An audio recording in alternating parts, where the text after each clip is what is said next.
So the chapter 13, title Kshetrajna Vibhaga Yoga, the yoga of distinction between the field and the knower of the field. So the chapter can be actually summarized into 6 topics. The first topic, verses 1 to 7, talks of the Kshetra, field, and Kshetrajna, the knower of the field. Verses 1 to 7. Verses 8 to 12 gives the 20 qualities of a jnani, who is an enlightened person. The third topic, verses 13 to 19, talks of jnēyah, that which is to be known. 13 to 19. The fourth topic, prakriti, matter, and purusha, the spirit, verses 20 to 24. The fifth topic, way to realize the self, 25 to 31.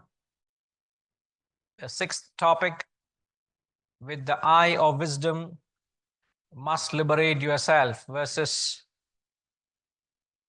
32 to 35. So the chapter, this is not there in the original text, mind you. Thanks to my guru's efforts, all these chapters have been divided into subtopics. So those of you who follow his commentary, you would find that these topics are created in his book, which is not there in the original works. So what you get is, when you read through these topics, you get a bird's eye view as to what you are learning in the chapter. You get an idea. So each chapter is subtitled. 18 chapters has been divided into the great aphorism Tattvamasi. Tattvamasi, that the word. So as a whole Gita, you know what the Gita is saying. As a chapter, you know what that chapter is saying. So you break it up, you get a perspective, a bird's eye view.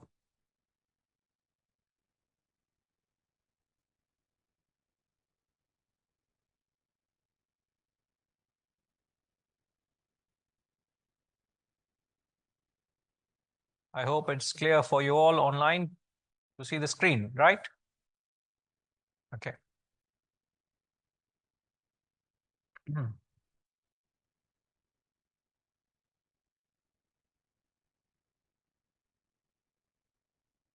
As I was saying other day,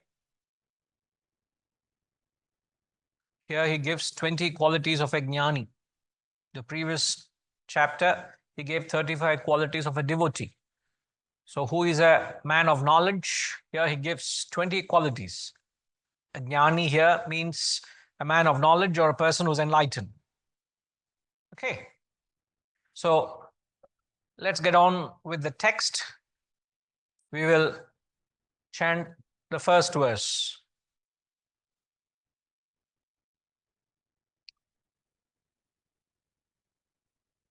Arjuna uvacha prakritim purusham chaiva kshetram kshetrajnameva cha etadveditumicchami jnanam jneyam cha keshava.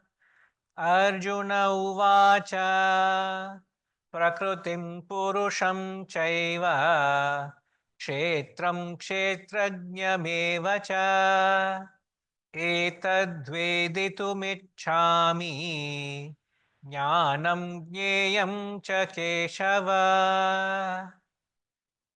Arjuna Uvacha, Arjuna said, Prakriti, matter, and Purusha, spirit. Also, Kshetra, the field, and Kshetrajna, the knower of the field. Also, Jnanam, knowledge, Jnayam, that which ought to be known. These I wish to learn, O Keshava. O Keshava, O Lord Krishna. Arjuna is asking a question. So throughout the Gita, you find certain chapters, Arjuna is asking a question, or certain chapters, Lord Krishna starts with an answer.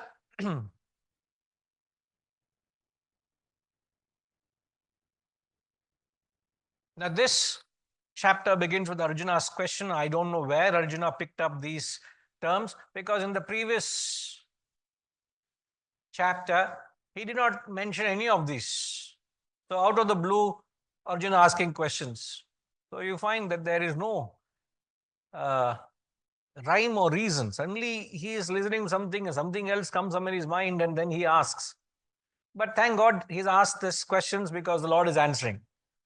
So this chapter, this verse in fact is not there in most books. Many books you don't find this particular verse, as a result of which the Gita, when you take away this verse, a Gita has got 700 verses. But if you insert this verse, the Gita has got 701 verse. And we have inserted this verse because Arjuna is asking questions, and the Lord answers to these terms the rest of the chapter. So it makes legitimate sense to insert this verse, because otherwise you don't know what Krishna is saying or why these terms are out of the context being used. Because Arjuna is asking these questions, these clarifications, the Lord is explaining. So there's only questions in this verse. What is Prakriti?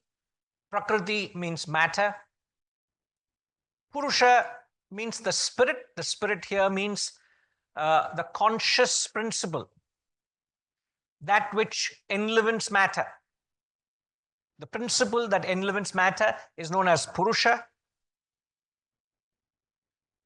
Kshetra means the field. The field here refers to the physical body.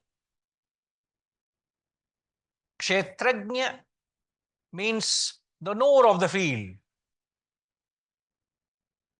The knower of the field here refers to the knowing principle, which is the pure consciousness.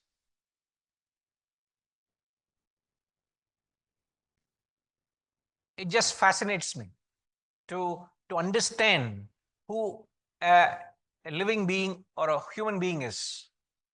What's the constitution of a human being? The constitution of a human being is Kshetra plus Kshetrajna. A human being is constituted of the physical body, the mind, the intellect, or you can say the BMI, the body, mind, intellect, plus the self. So matter plus spirit equals life. As simple as that. Matter is Kshetra, the spirit is Kshetrajna. So Kshetra plus Kshetrajna is living being. Spirit plus matter equals life.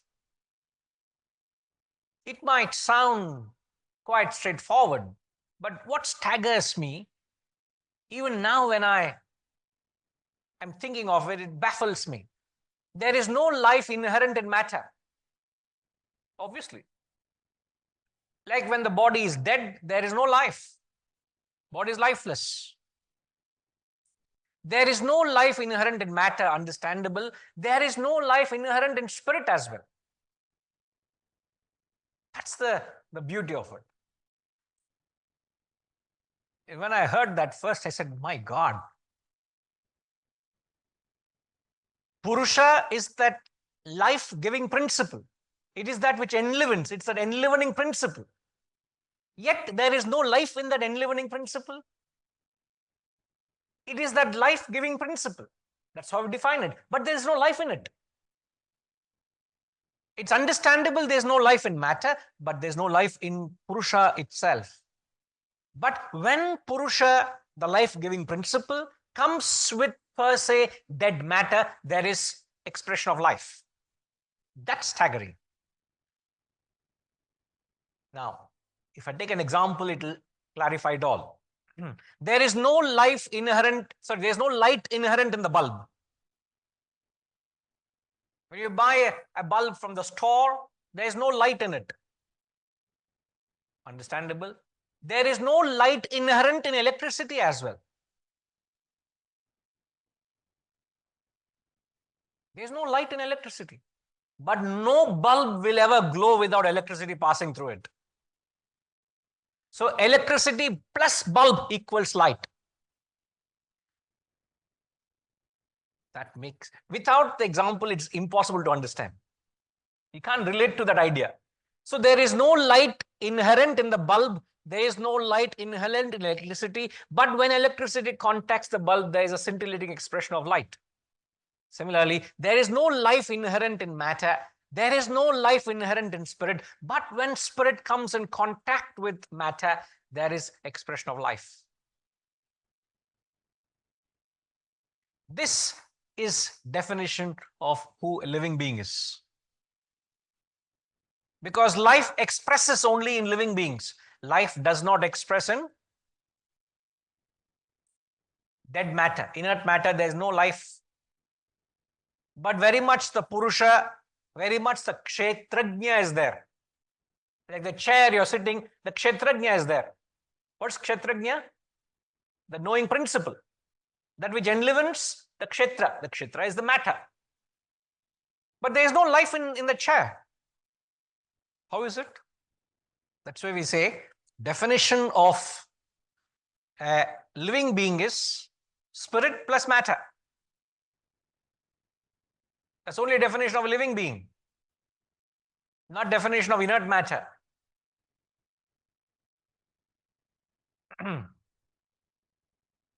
It may be quite obvious, but since I'm mentioning it, I'll put it so that you can capture it. What we are saying is life equals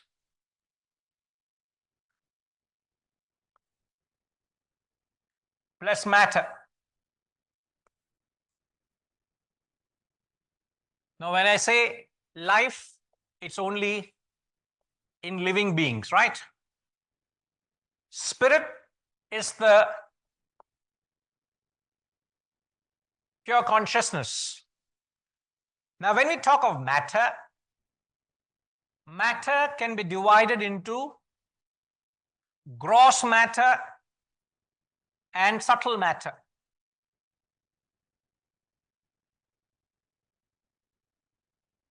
Gross matter is physical body.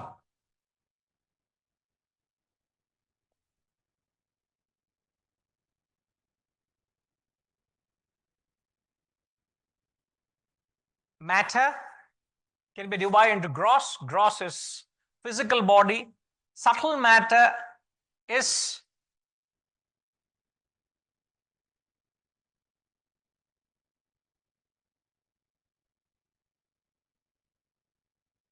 subtle body and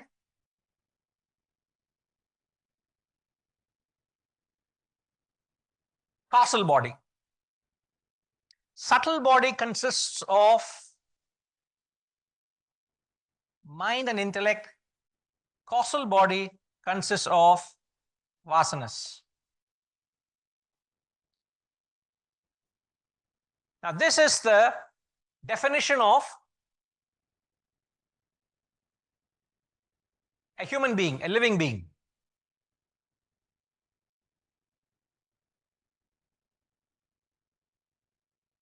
Any doubt? Clear, sir? Now, my question is, why is there no life in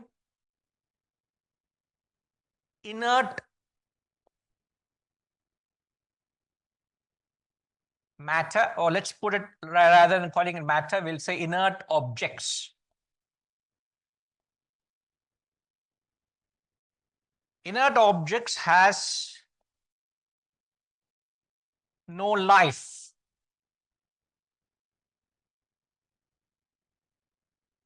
Why?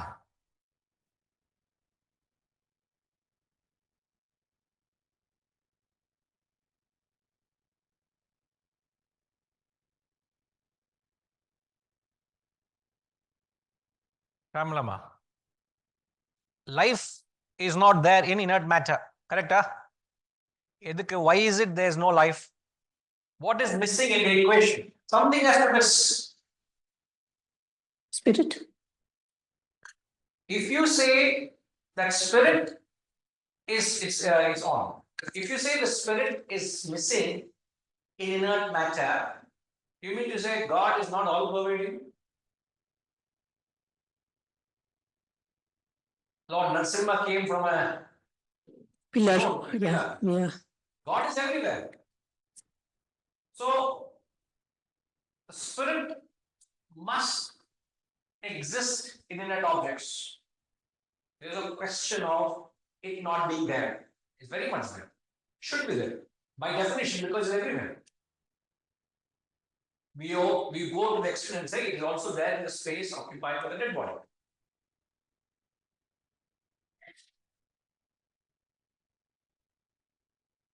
So why is there no life in inert objects? What is missing there? There is no mind nor intellect. So what is missing from the board? Okay, tell me what is there in inert matter? We have said the spirit is there. There is grass. Obviously, gross is there. So what is missing? Mind, intellect, vasanas.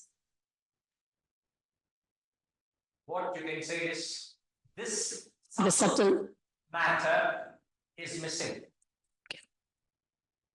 That's the reason there is no expression of life. life.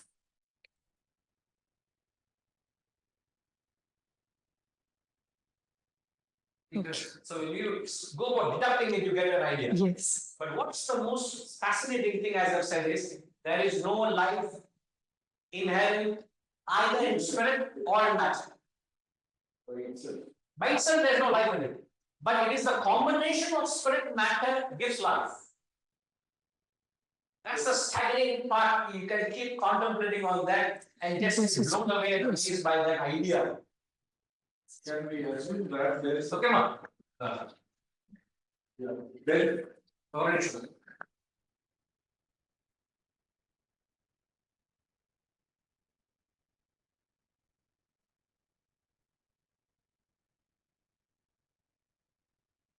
but inert objects have a certain quality. The chair has got quality, stone has got quality. We cannot discount that aspect of it because it has got inherent quality. That's where it was next it has got a certain characteristics. That's what, yes, there is some, because they do have. It has got a characteristics. Some matter is soft, some is hard. So something Which signifies there is omnipotence of the. It is omnipotent because it also has got certain. omnipresent is Omnipresent, but there are certain qualities in also in an inert. it is there to the extent to give it a different identity. That's all. Yeah. A different nama rupa. There's a different characteristics, a different name and form. That's all, to that extent, that's all. But it doesn't have the mind and intellect. There is no subtle body is not there. Also, the Subtle body body. to a certain extent is there. You can say so. At a stretch. Yes. Beyond that, nothing is there. All right. What is inborn quality? It is a characteristic of matter. Quality, so certain quality things. Certain qualities, characteristics of asana, you may call it. So when we are going to go about hearing from the Lord as to what these terms imply, you will have to have a lot of this understanding at the back of your mind. What does a kshetra mean? What does a kshetrajna mean? What purusha means? What's prakriti means? So the spirit is purusha, which is kshetrajna. The matter is kshetra, which is the body. Jnanam is the knowledge. Jnayam is that which ought to be known. I wish to learn, he says. I want to know what is the highest that has to be learned. Whether he is genuinely asking or whether it's just an opportunity to ask, let me clarify my doubts, we don't know. There's no link to the earlier. Correct. But however, what we only are thankful for that he asked such questions because the Lord is answering. Kshetrajna Vibhaga Yoga, the distinction. So the knowledge here is the distinction between field and the knower of field. All right. So now, as I said, this is just a question, and the Lord starts answering the very next verse. So we'll take up verse 2.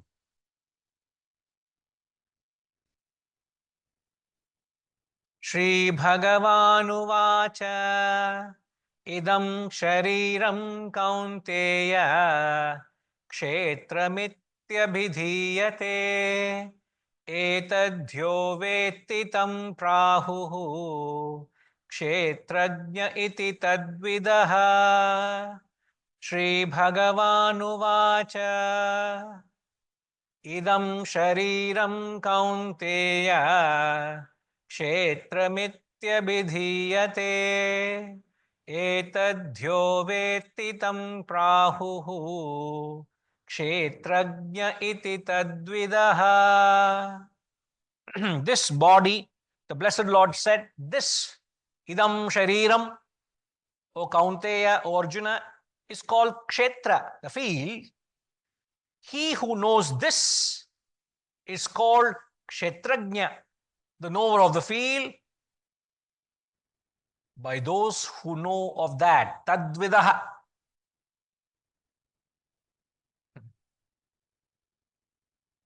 By those who know of that. Tat. Idaha. O Kaunteya, the son of Kunti, Kunti Putra, is Arjuna. So here he gets right away into the point, what is kshetra and kshetrajna. The one thing we learn is no beating around the bush, right to the point. When somebody asks you a question, you must be very upright with it. So you get that uprightness quality in here. He's answering the question right away. Idam shariram. So this body is kshetra. Now, when he says the body, gladly we already wrote the equation. The body refers to the gross, subtle, causal bodies. All the three bodies refers to the body. It's not just the physical body. The Karana Sharira, the Sukshma Sharira, and the Sthula Sharira. The Karana Sharira is the, what's the Karana Sharira, Vijaya? Karana. It's there on the board. Huh? Karana Sharira. What is the Karanam for your body? Causal body. Cause. Karanam, cause. Causal body. Karana Sharira is the Vasanas. Sukshma Sharira is the subtle body. Sthula Sharira is the gross body. So these are the Sanskrit terms for the gross, subtle, causal bodies. So the gross, subtle, causal bodies is the kshetra, is the matter, is the field,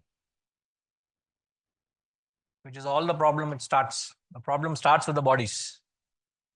because we're so caught up in the bodies. We're so involved in our own personality. So the body is the matter in the field. What operates in the field is a kshetrajna, the knowing principle, which he calls it as tat. Tat means that which knows the field, the knower of the field, the experiencer of the field. So kshetrajna is that which knows the field. Kshetrajna is that which operates in the field. Kshetrajna is that which experiences the field.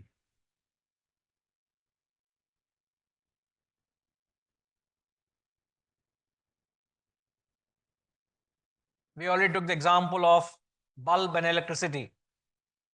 The bulb or the matter is kshetra, that which enlivens or operates in the matter. Electricity is kshetrajna.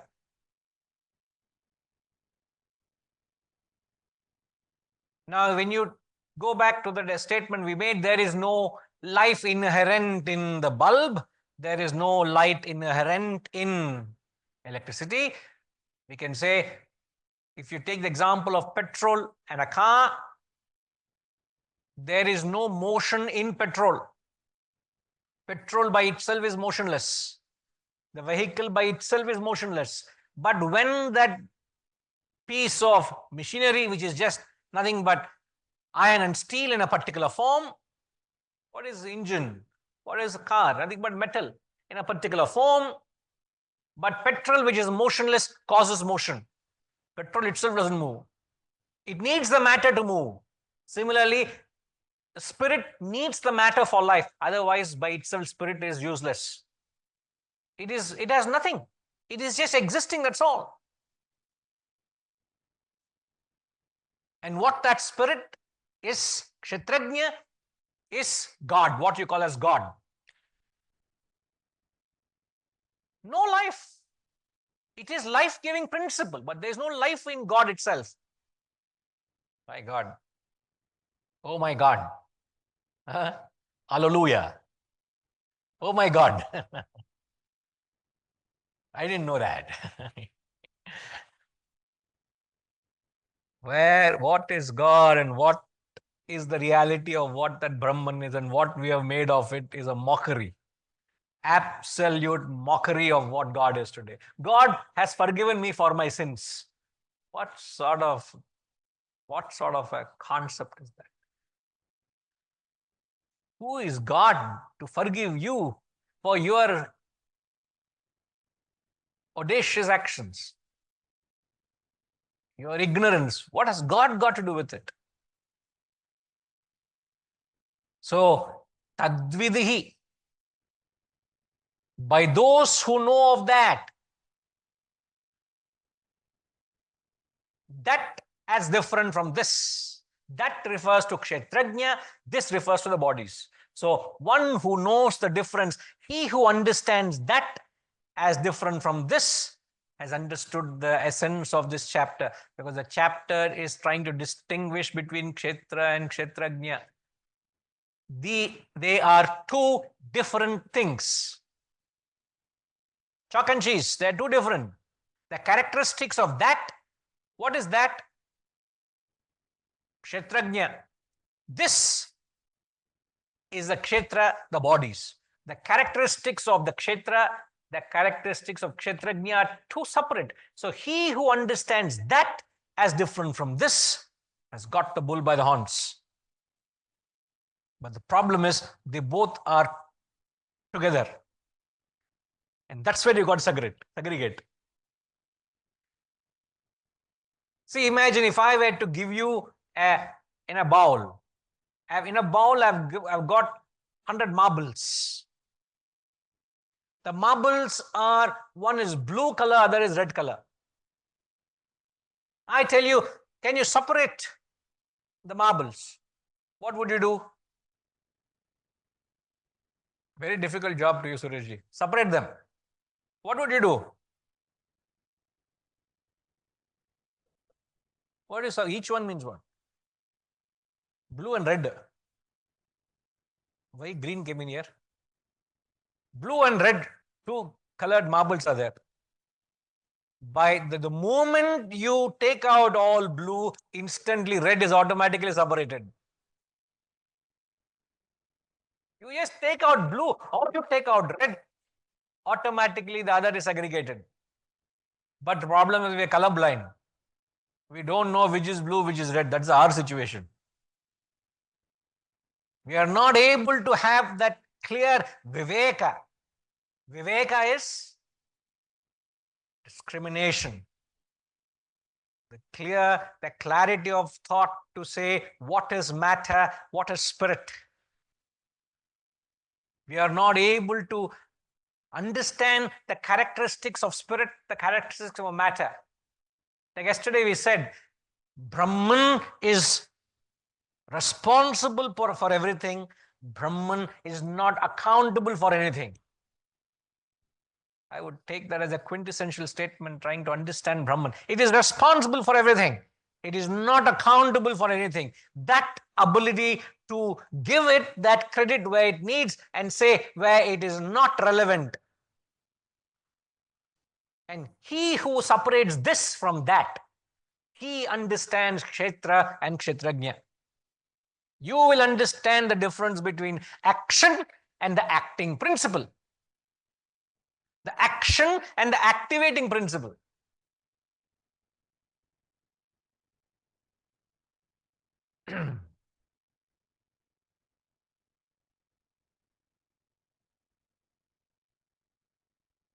So either you understand the action or you understand the activating principle. Choice is yours.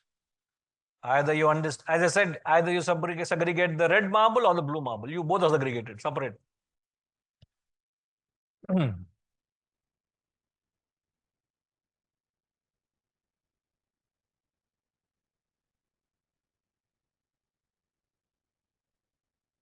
Those who have successfully segregated both, they understand that. You have to say, he who knows it knows it. You must be able to separate the two. One who is able to separate the two, he knows that. He's got it. Now we say you need to distinguish between, you need the viveka. But in order to have viveka, in order to have the discrimination, there's another quality that will help you to bring about this distinction. See, we are talking about distinction between Kshetra and Kshetrajna. We are talking about distinction between that and this, between spirit and matter, between action and activating principle. You need that viveka. But in order to viveka to function properly, you need another quality. What is that quality? I don't know, Ramji is wanting to answer this, but I see you raise your hand. Yes, Ramji. Very well, sir. So, is it right to then think that there are different bodies, but the life-giving knower is the same person or same? Yes. Means that is right? So, it is not that the life-giving principle is individual. It is a single life-giving principle which is giving life to multiple bodies. No. So life-giving principle is one. That's right. But what is different is the different vasanas, mind and intellect and gross bodies. Yeah. No. Or coming out because of the different, the different bodies have got nothing to do with the Atman, no? Correct. No, here I'm just trying to understand that in this verse, when he says the field or the kshetra is the body and the kshetrajna is the experiencer who enlivens the body. Correct? Yes. And you also said that that is what we may call as God. That is in short God. in Yes. short God. So that means all bodies in the world are enlivened by only one Kshetrajna. Correct. That's really- what I wanted to understand that way. Yeah. So it is, that means you are differentiating, or at the same time you are identifying that in all the bodies that same God is there. Sir, Or- you're going one step ahead of the class, sir. Oh, sorry. Okay. No, I'm just trying to No. get my hands around it. So, No, yeah. Okay. mantra, the next verse. Is a Okay. very Okay. famous verse. He says, Kshetrajnam chapyamam vidhi sarva kshetreshu bharata. Very famous, like Muhammad Ali punch that is. I am Kshetrajna in all kshetras, he says. Okay. Okay. I am the knower in all the kshetras. I am that omnipresent in the multifold expressions of things and beings. I am that principle, that homogeneous principle. I am that one principle. I am that one ekam in the anekam. That's the Right. first line he says that. So the question you asked that in order for Viveka to function, what do you need? So is that intellect or wisdom? So the discrimination is intellect, no? Viveka is intellect. To have that, Wisdom. you need wisdom, right? See, No. if in order to see the difference between the two, what do you need? Wisdom is a very vague, very open answer. Okay. What is required in order to successfully practice Vivekam? Detachment. Huh? Detachment to the body and mind, and to the body rather. What is needed is Vairagyam. Vairagya. Okay. So next step. Okay. A little bit of Vairagyam you need to be able to see that there is something other than this. Is it not? Okay. So I just give a simple example. A child is so caught up in passion. Passion for money, passion for power, passion for something, passionate running. Only when the child has got, or the teenager has got little dispassion, they know that life there's so much more to life than running behind that one passion. Otherwise, you don't see, you're blindfolded, you don't see anything other than that one thing that you're caught up in. Isn't it, sir? Yes. Now we are so involved in the bodies, we don't realize that there's something other than the body which is operating in the body. It is responsible for the very body I am having. It is responsible for the body is expressing. And that which is responsible, the kshetrajna is forgotten because I'm lost in the kshetra. I'm caught up in the kshetra. Arey yaar, must have a little bit of dispassion, little bit of vairagya, so that you are able to go beyond the three bodies and say that there is the Atman that is operating in the bodies.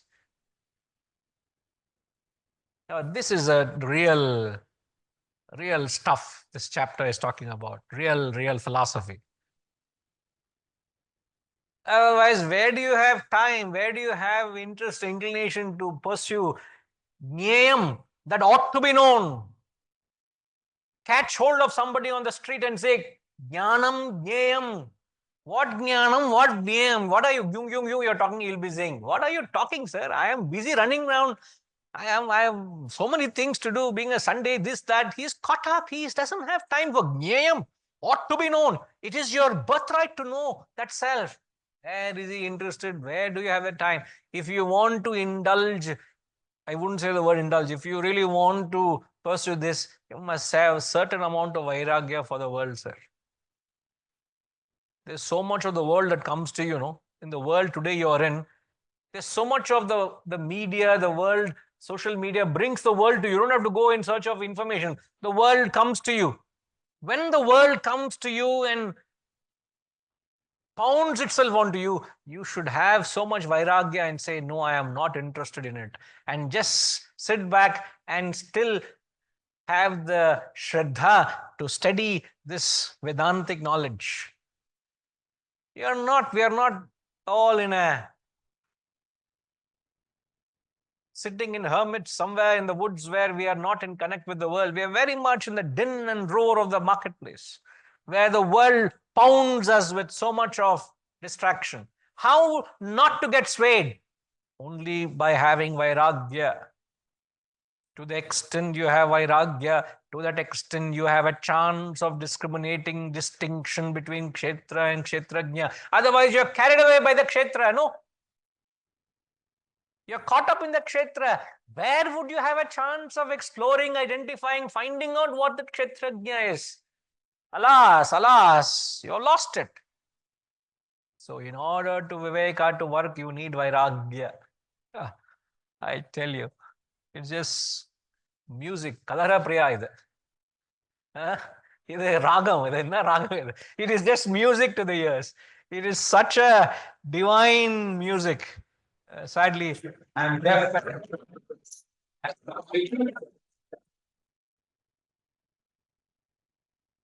Take that out.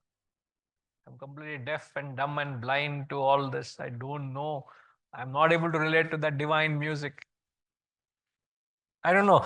I feel such a joy when I say this because some punya I've done in some janma that I have some vairagya that I'm able to not think of anything else but this. Some punya I've done, no? Otherwise, it's so easy to think of so many things in life and get lost and get carried away. How easy it is to get lost. It is so easy to get lost and get distracted in so many things and not have the fervor and the fire to have this. So I thank God that I have that fervor. It's still, that fire in me is still there. I want to inquire into this kshetrajna. Pratasmarami. Is somebody, as my wife kicking me out of the bed at 4 o'clock in the morning. Literally.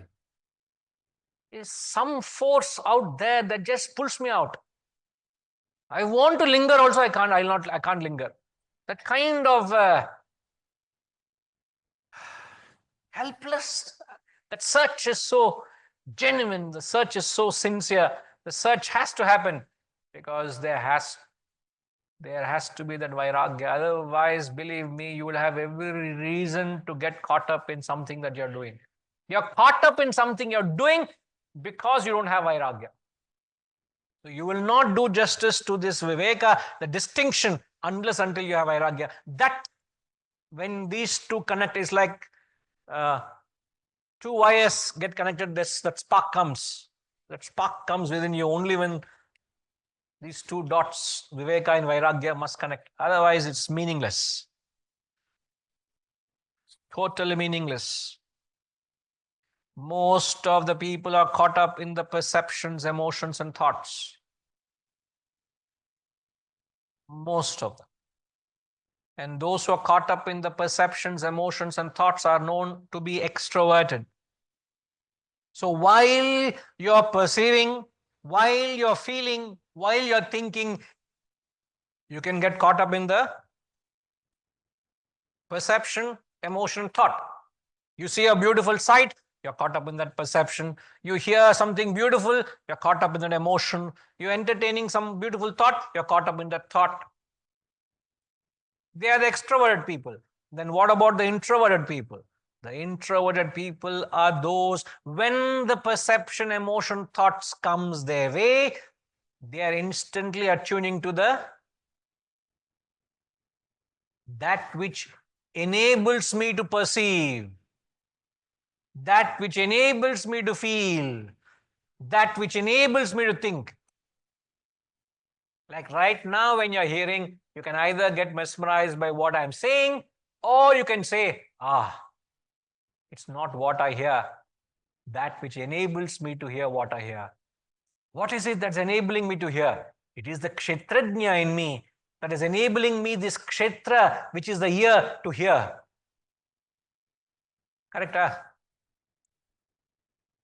As I see you all, I can get awed by seeing you all, or I can say, I am enamored by the fact that the kshetrajna in me is enabling me to see, not get carried away by what I see. So the introverted people are attuned to the kshetrajna, the extroverted people are caught up in the kshetra. Very busy life. Oh, I am a very high-end hedge fund corporate guru, corporate leader. I am in the din and roar, running from pillar to post in a private jet, training corporate gurus. Caught up in the kshetra.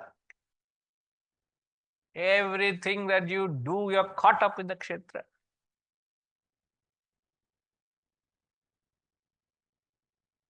You're carried away by the experience. But the introverted people convert it into worship by thinking of kshetrajna.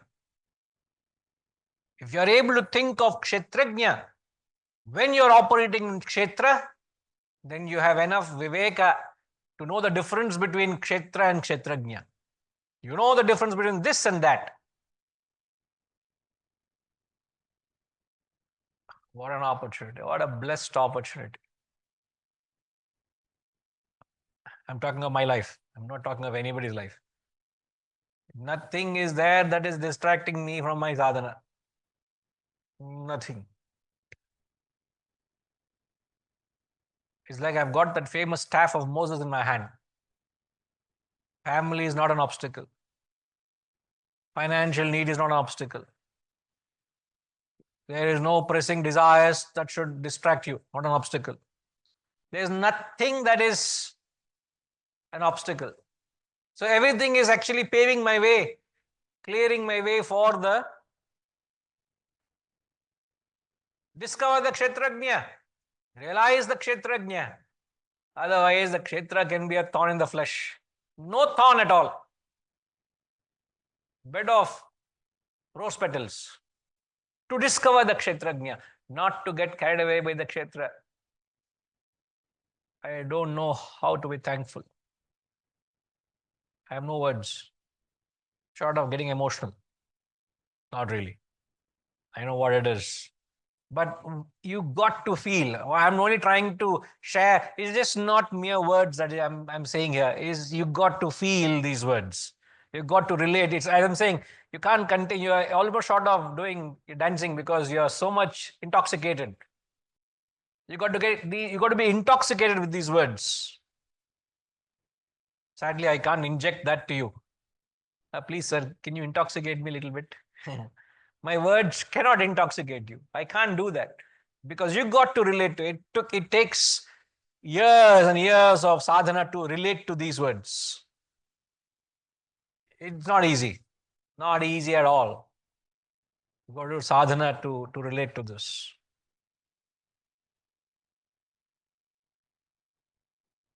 So in the second verse, he says, this body is kshetra. He who knows this is called kshetrajna, the knower of the field. So he has given us a definition of what kshetra is, what kshetrajna is. Now let's see what further is in store. You all are following online? You all with me? Shanti, all okay? Good. Kshetrajnam chapi mam vidhi sarvakshetreshu bharata kshetrajnayor jnanam yattajnanam matam mama kshetrajnam chapi mam vidhi sarvakshetreshu bharata kshetrajnayor jnanam yattajnanam matam mama. Even the sheer word kshetra and kshetrajna, so beautiful, isn't it? It's so you fall in love with somebody at first sight. அந்த மாதிரி இது. It's just that the way it just sounds, the way it just echoes. And also know me as the kshetrajna, the knower in all fields. Kshetrajnam chapimam vidhi sarva kshetreshu bharata. O Bharata, Arjuna, know me as the knower in all fields. The knowledge of kshetra and that kshetrajna is considered by me to be knowledge. See the question you go and ask, you go back to the first verse, please. First verse. If you go back to the first verse, the question is, what is Prakriti, what is Purusha, what is Kshetra, what is Kshetrajna, and what is knowledge? He's asking what is Jnanam. So here, he's already given what is Kshetra, what is Kshetrajna, and then he's asking what is knowledge is sake. What is knowledge?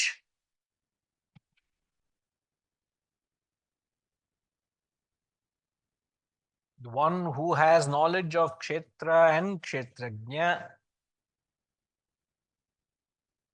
he who knows these two completely, that is Jnanam.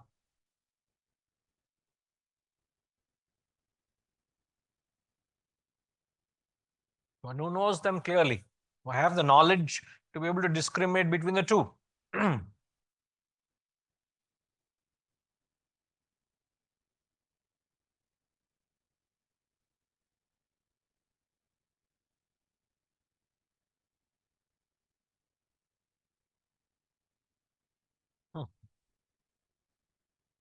O Bharata.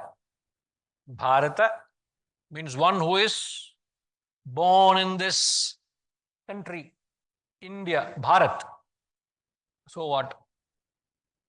Somebody may say, so what? You people only saying Bharat, Bharat, Bharat when you're glorifying. Somebody may say, what is there in this country? Now the word Bharat means Bharati Rati. The word Bharat is derived from the Sanskrit root word Bharati Rati. Bharati Rati means reveling in light. So this country, people were reveling in the light of consciousness of Kshetrajna. And so he is telling, oh, so even in the context, till now he has called him O Kunti Putra, but now he is calling him Bharata. So the very choice of word Bharata is people were reveling in the light of consciousness. You are not reveling in the light of consciousness, O Arjuna. You are not living up to that greatness of the lineage of our Bharata race. You have lost it, Arjuna. So there is a pun when he says, O Bharata. Everyone used to revel in the light of consciousness. We have lost it.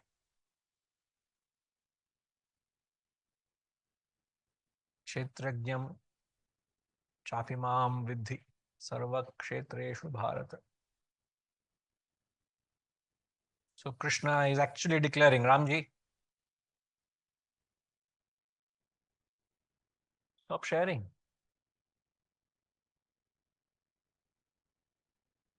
So Krishna is actually, Ramji, here, as you asked, here is the verse that is saying exactly this. I am the self, I am the kshetrajna in all kshetras. I am the Atman, the self in all beings. Yes, Ramji?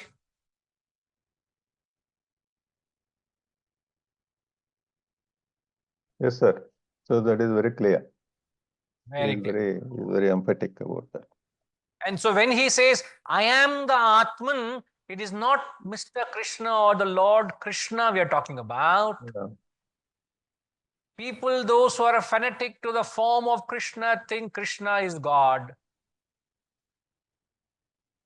It is not a fanatic attachment to a form or a personality. In the Moses said that in the mountain. The voice from the mountain said, I am that I am. So when he says, I am the Atman, it is not the personality. Knowing me refers not to Krishna. The people from the ISKCON or Krishna consciousness, they believe Krishna is Mr. Krishna. Krishna is not just that form, not just that boy who did all that miracles, is not that boy who stole that butter, not that boy who did all that, not just even that itself is very inspiring, no doubt. The life of Lord Krishna itself is very inspiring. But you can't just limit and develop a fanatic attachment to a form. Then what about all the gods? They're all inferior, is it? Huh? If Krishna is everything, what about Shiva? What about Brahma? What about Ganesha? What about Subramanya? What about other gods and goddesses, multifold gods and goddesses? What about all of them? What do you call that? Is it not a fanatic attachment to a particular form? You only see that and you don't see everything else? Is it not a weakness on your part? Not to see beyond that particular form? Attachment, spiritual attachment that is. And if I take away the attachment from you, you're angry with me. Huh? Why? Because you've taken away my toy, my spiritual toy, my spiritual object of attachment. That's why I tell you, it's so easy to dislodge anybody. If I know your area of weakness, if I can, area of weakness is the area of attachment. And if I were to target the area of attachment, you will just drop me like a hot potato, dropping me like a hot plate. So all this drama of emotion will go. It's like all the air in the balloon, you punch one hole, everything, whole balloon is burst. And the madri. Following all this, all is so easy. Therefore, it is very important. A man of knowledge should not unsettle the minds of the ignorant, they say. It should not unsettle. So there's no reason for me to unsettle you. But it is very easy to unsettle because you are attached. And if I take the object of attachment from you, when you're not ready for it, it unsettles you. But if you're ready for it, it catapults you. When the great Ramakrishna Paramahamsa, who was worshipping goddess Kali, his guru broke the idol. It's not just talking against the form. He broke the idol in the place of in the altar, in the room, in the sanctum sanctorum where the altar was kept. While he was praying, he went and demolished the idol.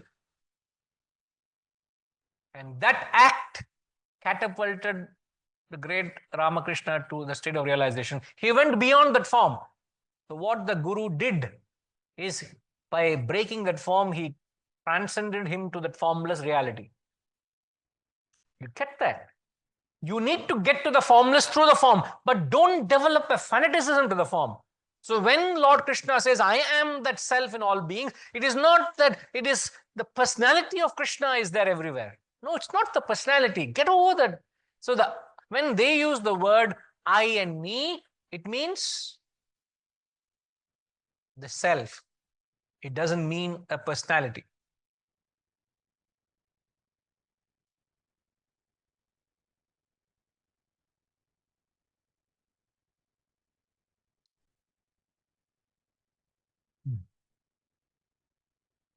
And furthermore, in the verse, the last two words of the verse, he says, Mama Matam. Mama Matam means it is considered by me to be knowledge.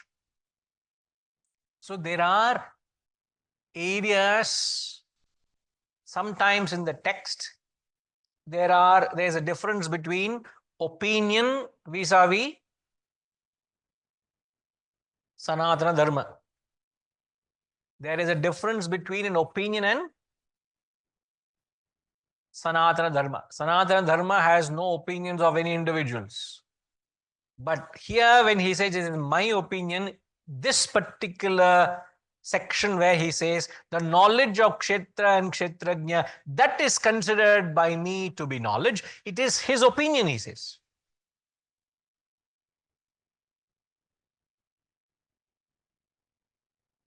Who is knowledgeable? One who sees the Kshetrajna in all Kshetras.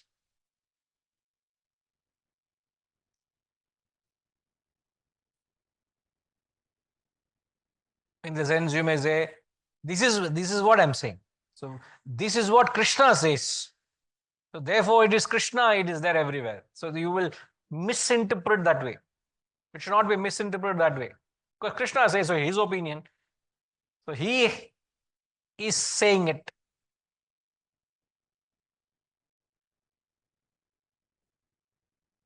See, in a palatable language, what does Kshetrajna in all Kshetras mean? Means one who sees unity in diversity. So one who sees the commonness in the oneness in the differences. If I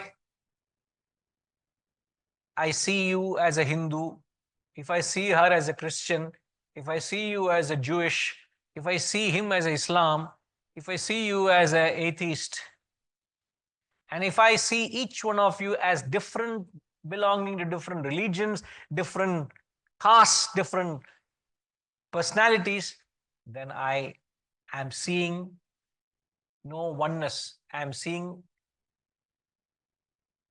plurality. So one who sees non-duality, one who sees the oneness in the plurality is seeing Kshetrajna in all Kshetras. Kshetras are plural, infinite number of plurality. Kshetrajna is one. So the one in the plurality means I don't see any difference at all. There is no difference between you and me, and there is no barrier, there is no wall that is existing that creates a separation. It's like I have built a wall in my house and saying, call this as bedroom, house, bedroom space, dining space, kitchen space, lounge space, but space is indivisible. But I have put walls and I have created a name. Similarly, time is universal. Time is, there's no good time, bad time. Or Rao Kalam, Shubh Muhurtam, Dur Muhurtam. All in your head. The Dur Muhurtam is in your head, not in the Muhurtam. Shubh Muhurtam is in your head, not the Muhurtam. What time is neutral? You have condition as good and bad. It's your thinking that is made. And now if somebody were to say, how, look at him, the way he is talking. Ulta, you will blame me and you will talk against me saying that, look, how can you talk like that? So you're so conditioned not to think openly, you can't see beyond it. So you don't love a Christian, you don't like a Muslim, or you don't like a Shudra, or you don't like a person who does something to you. Why? Because you're caught up in the Kshetra. So each one of us, the sadhana is to see a oneness where I see difference. The practice of Kshetra, to see Kshetrajna in Kshetra is to love somebody whom you hate today.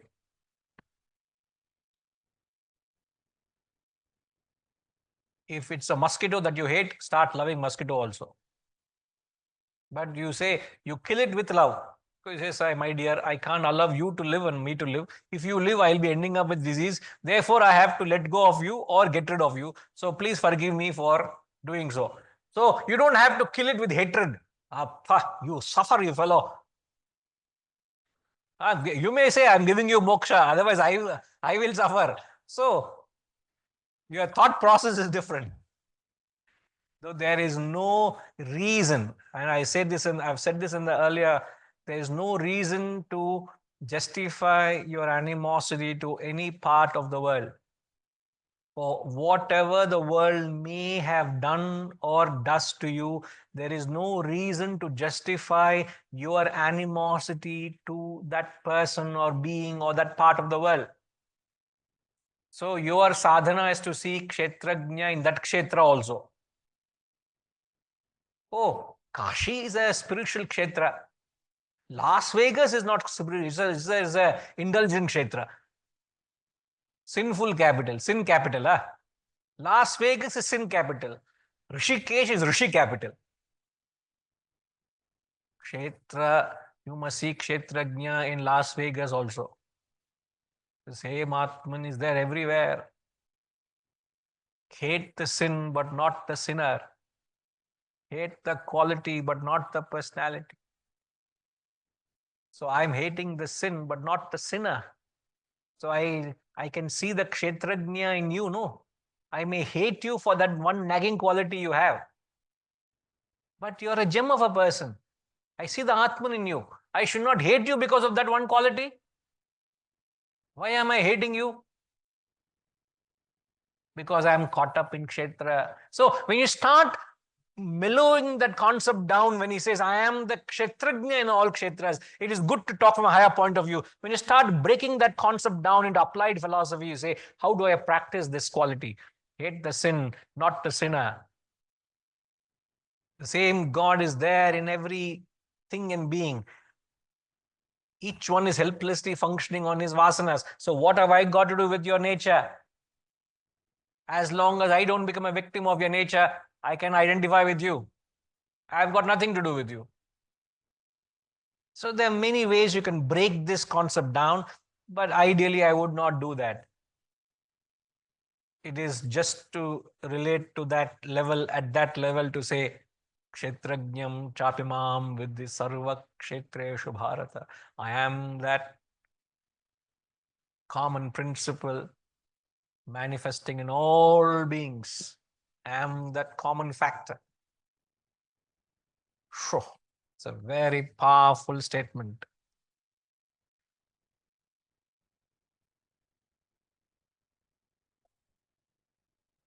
It's the same truth.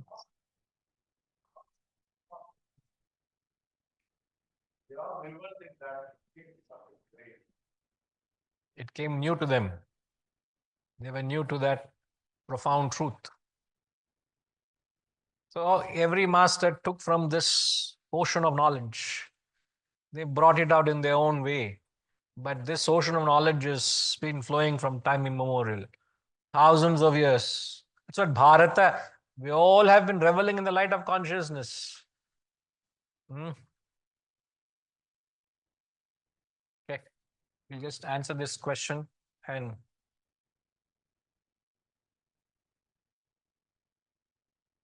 in Vishnu Sahasranama, one shloka is coming. Any connection to this shloka that we have learned? Indriyani mano buddhi sattvam tejo balam tritihi Vasudevan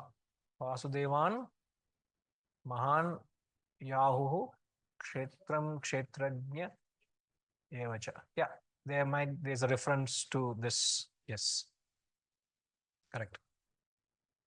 Hey, he actually spells it out. No, kshetrajna is there. No, but is it directly from any section of the chapter? I am not sure, but there is a direct reference.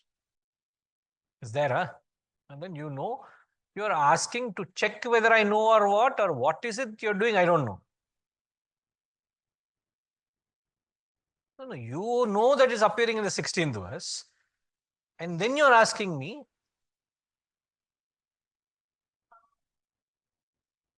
of Vishnu Sahasranamam.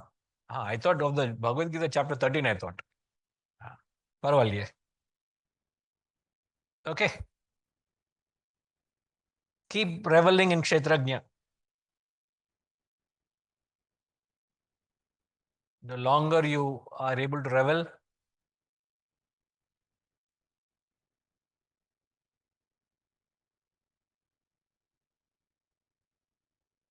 that is your test of spirituality.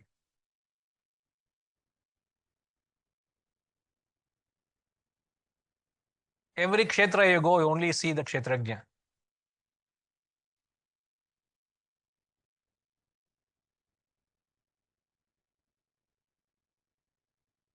Kshetra is a place. You can put any name, just a name. Whichever kshetra you go, you try to see kshetrajna. Now the next kshetra you go is to worship the tummy. Pet puja you'll do. So in the pet puja also you must see kshetrajna in that. Don't get lost in the kshetra. We'll come back. Om Purnamadah Purnamidam Purnat Purnamudachyate Purnasya Purnamadaya Purnamevavashishyate. Om Shanti Shanti Shanti. Harihi Om. Shri Gurubhyo Namaha. Harihi Om.